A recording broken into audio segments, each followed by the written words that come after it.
Walker, you told me you broke 3 ribs when you were 16, in your first summer as a logger. I've broken bones too, it's painful. The first time I broke a bone, I was a teenager playing soccer.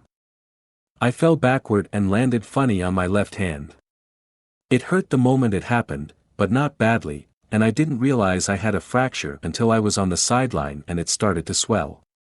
Later, in college, I broke my leg playing a pickup football game. That one hurt much worse.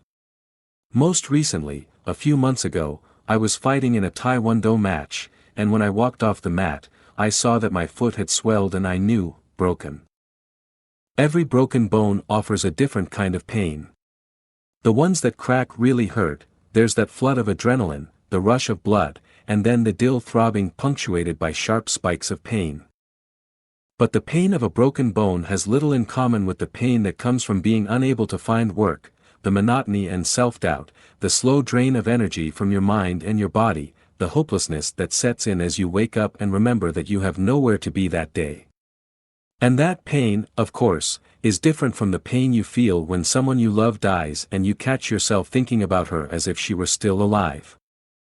If you begin to think about all of the kinds of pain in the world, it doesn't take much imagination to make a day-long list. These many kinds of pain often have little in common except the word that barely ties them together. So when we refer to pain, it's important to remember that there is not one kind, but many. Fortunately, there is also not just one kind of joy, but many. How do you begin to analyze pain, to understand it? Let me suggest this. Though there are many kinds of pain, all of them can be divided into 2 camps. There is the pain we seek. And then there is the pain that seeks us. The pain that comes from study, from training, from pushing ourselves, all of that, as unpleasant as it might be to bear, is pain we seek. Because we have brought it into our lives, it is easier to understand, plan for, and work through. But there is also the pain that seeks us. In its milder forms, this pain is just the unfortunate and bad stuff that happens in a normal day. But in its most virulent form, this pain is the stuff of tragedy. This is losing your brother, your wife, your husband, your child. This is the pain that comes from fire, flood, famine. This is the pain that follows when the doctor calls you and asks you to come in, sits down next to you, and says there's bad news, and you know then what is going to kill you. This is a different kind of pain, and philosophers and theologians and counselors and pastors and priests and poets have all tried to explain where it comes from and what it means. Philosophers have tied this kind of pain to the idea of fortuna, from which we derive the concept of fortune, or the pain of chance.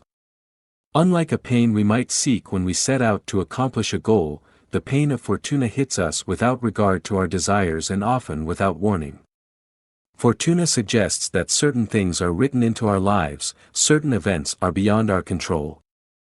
There is no easy answer for this pain. There is no pill to take, no prayer to make that lets us wake the next day without pain. At some point, we all have to wrestle with the pain of fortune. All that can really be said about this kind of pain was summed up by Seneca: fate guides the willing but drags the unwilling. Led or dragged, there are some places we have no choice but to go.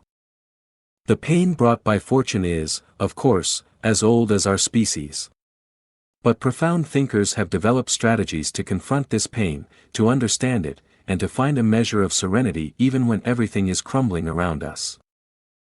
The Stoics taught that our response to the world, our choice to accept or reject what we cannot control, is the only thing completely within our power. We can make ourselves miserable by railing against what has already happened, or we can accept our place in a universe greater and more complex than we can possibly imagine. We've talked a bit about Epictetus, who lived no one's idea of a comfortable life. His advice to his students was simple: do not try to make things happen the way you want, but want what happens to happen the way it happens, and you will be happy. To be sure, that's a lot easier said than done, and in some cases giving this advice would sound cruel. When our fellow SEALs Axe and Sue were killed in Afghanistan, should we have wanted that? Would it have made us happy to want that? Of course not. The Stoics knew this. But the Stoics also realized that building an attitude of acceptance, an attitude grateful for what we have, but not so attached to what we have that we can't imagine it being taken away, takes disciplined practice. One practice they recommended was called the premeditation of evils. We imagine the worst that can happen, not in a fit of worry, but in a controlled examination. When we do this, we find that many evils are hugely inflated by our fear. When we really think about them, we realize that we can face and defeat them. And more important, we grow prepared. When evils do meet us, we meet them not in a state of shock, but with practiced readiness. Still, we recognize that even this discipline, and later we'll talk more about how people really do this in practice, can break down in the face of pain, because we are human. I've written to you a bit about Cato, tough and stoic. He ate simple food, walked when others rode, and always went barefoot. But when his half-brother, the relative he loved more than anyone in the world, grew sick and died before Cato could make it to his deathbed, none of Cato's stoic training could protect him from grief. Cato's friends were shocked to see him break down and embrace the body with tears streaming down his face. Cato's enemies called it a massive show of hypocrisy. But with more sympathy, I think we can find a lesson for us. We can and should prepare for pain. But we do so knowing that sometimes even the best preparations fail, because we are human. Machiavelli also wrestled with the pain of fortune. Most people think of Machiavelli as a political philosopher, but he wrote his most famous advice to his prince only after his life took a disastrous turn. On November 6, 1512, Machiavelli was a powerful official in Florence, trusted to manage the city-state's militia and diplomacy. On November 7, after a change of government, he was fired. Within months, he was also arrested on false charges, imprisoned, and hung by the wrists until his shoulders dislocated. Then he was exiled. So thinking about fortune was not something Machiavelli did for fun. It was something he had to do to make sense of his own life. Here's the conclusion he came to: I think it may be true that fortune determines one half of our actions, but that, even so, she leaves us to control the other half, or thereabouts, and I compare her to one of those torrential rivers that, when they get angry, break their banks. Knock down trees and buildings, strip the soil from one place and deposit it somewhere else. Everyone flees before them, everyone gives way in the face of their onrush, nobody can resist them at any point. But although they are so powerful, this does not mean men, when the waters recede, cannot make repairs and build banks and barriers so that, if the waters rise again, either they will be safely kept within the sluices or at least their onrush will not be so unregulated and destructive. The same thing happens with fortune. She demonstrates her power where precautions have not been taken to resist her. She directs her attacks where she knows banks and barriers have not been built to hold her. Fortune is a river that can carry away everything in its path. Machiavelli knew that from experience. But we can be strong too, and smart, and we know that rivers flood and that pain will come. We can build defenses and virtues, dams and friendships, canals and character. We can plan, anticipate, adapt. Fortune is powerful but not omnipotent. We are vulnerable but not helpless. When some people see a world full of suffering, and joy, pain and wisdom, they wish for more of the good stuff: joy, delight, rest, ecstasy, courage, compassion, love, and less of the bad: hardship, struggle, weariness, pain. Plenty of false prophets of success and happiness play on this hope. They promise that pills can change you, that tricks can save you from hard work, that achievement and fulfillment can be yours as you simply think enough happy thoughts. Yet there is wisdom much older than their cheap promises that is likely to outlast them. Most of our enduring religious stories, our great works of literature, and our most compelling philosophies have a different answer to the question of pain. They tell us that there is no shortcut around it. Jacob is not freely blessed by the angel. He must wrestle it through the night. The Buddha taught that the first step to wisdom comes when we realize that living means suffering. Dante can begin his journey through hell and heaven only when he loses his way in a dark wood. For all of us, the path to wisdom runs through the dark wood of pain. And we can never begin to master pain unless we look it in the face, unless we begin to understand it. The other day, I reread some of Grimm's fairy tales. Man, Walker, those are some tough tales for kids. In the original Cinderella, the wicked stepsisters cut their toes and heels off trying to fit onto the glass slipper. In the original Snow White, the evil queen is forced to put on red-hot iron shoes and dance until she dies. But even as recently as 200 years ago, when the Grimm brothers' tales were first published, people understood that kids could handle the tough stuff. And it's no accident that kids start getting interested in fairy tales right around the time they start to realize that there are real things to be afraid of. There's a reason why kids have been drawn to tales like these, and why children can often handle much more difficult material than adults give them credit for. We can teach them that the way to deal with pain is not to imagine a magical land where pain doesn't exist, but to find a way to face it with courage. There is a time to be unhappy. Because of what fortune brings, sometimes we should be depressed. In fact, if you are paying any attention to what is happening around you, you should be depressed and angry and sad at times. Unhappiness in the face of terrible loss is not evidence of a disease, and it's not a mental disorder. There are entire industries designed to persuade you otherwise, Walker, but if you are not depressed by some of what life throws at you, then you are not seeing or hearing or feeling all of the world around you. Many of the most resilient leaders, Abraham Lincoln, Winston Churchill, Gandhi, saw the tragic nature of life. All suffered through episodes of depression. They were also people who endured with courage when entire nations were counting on their strength. And in their pain, they built a depth of wisdom that few of their contemporaries could match.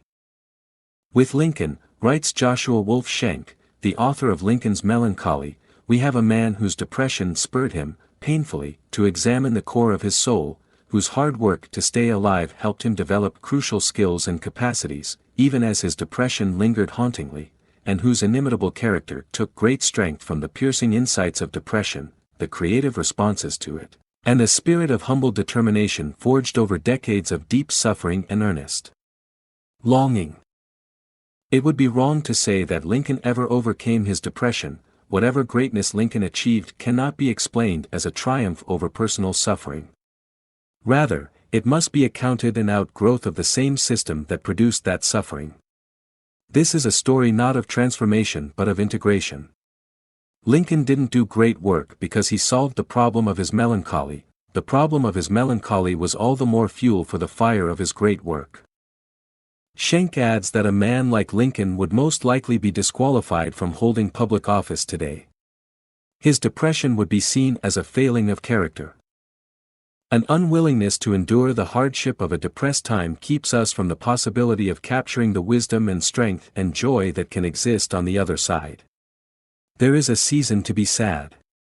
Painful things hurt. Allow yourself to be hurt. It seems counterintuitive to apply pain to someone already in pain. But to change people, you usually have to challenge them. I've worked with many veterans who are carrying real pain. They have experienced a life in combat that 99% of Americans will never know. They have held friends in their arms as they bled to death, or watched them splattered across a dirt road in Iraq.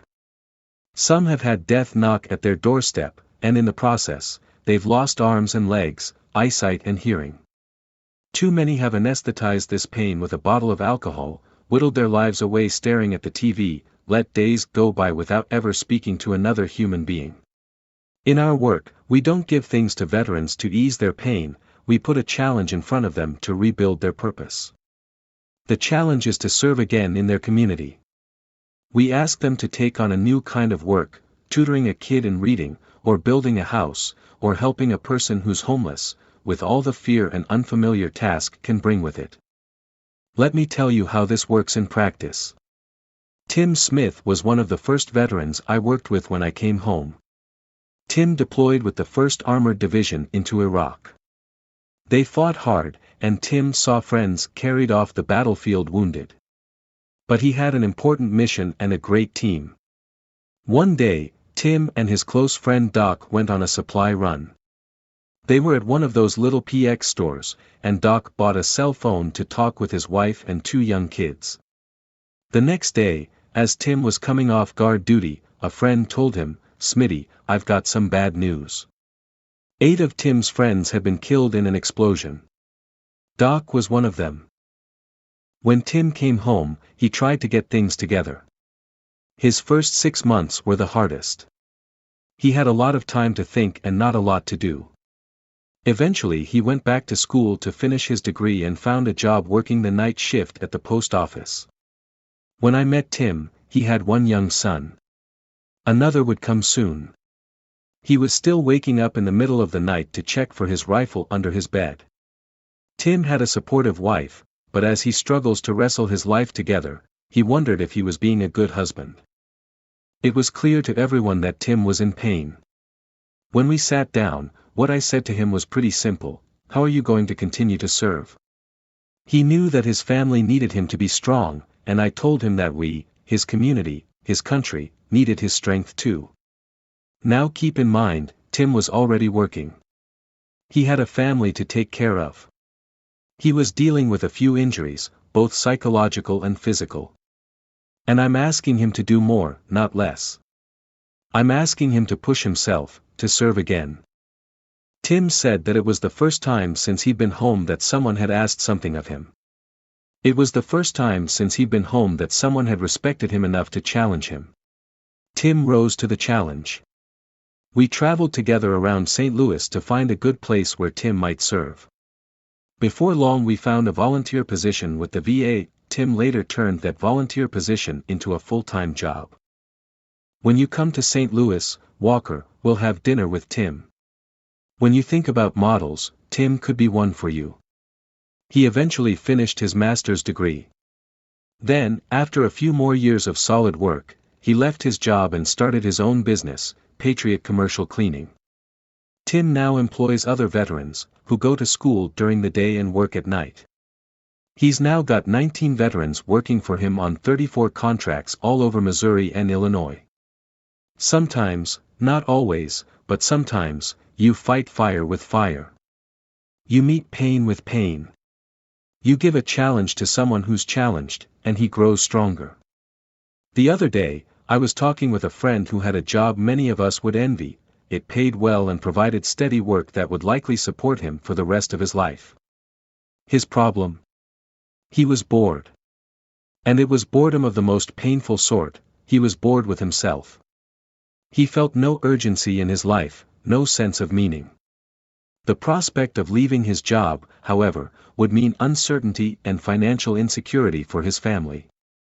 Either path would lead to pain, one of boredom, one of uncertainty. Life rarely presents us with painless choices. But if the choice is understood as one between 2 types of pain, then the questions to ask are, which kind will make you better? Which kind of pain can you confront productively? My brother once helped me to think through this. I had been back from Iraq for a few months. I had started to work with veterans as a volunteer and begun my own business to support myself. Though I worked hard from early morning alarm to late night crash, I still couldn't get everything done. I needed help and wanted to hire someone, but had little money. My brother said, "Look, you have 2 choices. If you're working hard on the right things and there's still too much to do, that's pressure you can't do much about. On the other hand, if you hire someone, you're looking at being dead broke sooner, which will put pressure on you to make money. But that's something you can do something about. So," he said, "pick the pain you can confront most productively." I hired someone. I still struggled, but eventually we made it work. It was the right kind of pain. C.S. Lewis called pain, God's megaphone to rouse a deaf world. He's right that pain grabs hold of our attention like nothing else, but through the megaphone of pain we rarely hear instructions. Whether we feel a dull ache or a piercing, shooting pain, we find that pain is usually dumb. Pain gets our attention, but it does not instruct. It can tell us to look up, but rarely tells us where to go. While it's important to recognize what pain has to offer, it's not enough to simply experience it. It has no value on its own. For pain to be valuable, it has to lead to the right kind of understanding. With pain, as with people, we can find ourselves frozen in an unhealthy relationship. Over time, our reactions to pain get stacked one on top of the other, and we find that we've built a habitual relationship to pain. When we see people who are stuck in pain, we see people whose relationship with pain remains unhealthy and unchanged. And the reasons for staying in an unhealthy relationship, because of habit, because of familiarity, because we can't imagine alternatives, because we're following bad models, because we are embarrassed, because we are afraid, go on and on. People frequently hold on to an unhealthy pain precisely because that relationship is comfortable. Of course, pain hurts, but the pain you know can seem easier, more manageable, than the unknown pain you might encounter if you took a different path. Marcus Aurelius, the Stoic emperor, often wrote in his diary about his relationship with pain, "It is in the power of the soul to maintain its own serenity and tranquility, and not to think that pain is an evil. For every judgment and movement and desire and aversion is within, and no evil ascends so high." He didn't believe that pain was made up. He knew that pain is real. He did, however, recognize that we can choose how we respond to pain. We choose our relationship to pain. Pain is rarely constant. Pain waxes and wanes, ebbs and flows. And so, too, does our relationship with it. To work through pain is not to put an end to pain, but to change how we relate to it. Some pain never goes away. The pain of losing a child is never overcome. The pain of a terminal illness may increase as time passes. The pain of Lincoln's depression never lifted. To work through pain is not to make it disappear, but to make it mean something different for us, to turn it into wisdom. Now let's be clear, Walker, unnecessary suffering is masochistic rather than heroic. If you can avoid unnecessary pain, avoid it. If you can't avoid it, then you have to choose your attitude toward it. Some pain is good and necessary. A lot of people in the modern world tend to misunderstand this. They believe that the ideal life is the painless life. Viktor Frankl thought differently. Frankl was no armchair student of suffering. He was a psychiatrist who survived slave labor in Auschwitz and lost his parents, his brother, and his wife in the concentration camps. As Frankl was hauled away, the Nazis confiscated the only manuscript of a book he was set to publish, destroying years of his work. But on each scrap of paper he came across, he jotted down the notes that would help him rewrite his book should he survive. "I am sure," he wrote, "that this reconstruction of my lost manuscript in the dark barracks assisted me in overcoming the danger of cardiovascular collapse." Frankl came to see that his unfinished work kept him sane. Mental health is based on a certain degree of tension, the tension between what one has already achieved and what one still ought to accomplish, or the gap between what one is and what one should become. Such tension is inherent in the human being and therefore is indispensable. What man actually needs is not a tension-less state but rather the striving and struggling for a worthwhile goal, a freely chosen task. If there is tension in your life, if there is some deep worry about living a worthy life, then, good. That tension and worry is part of a well-lived life.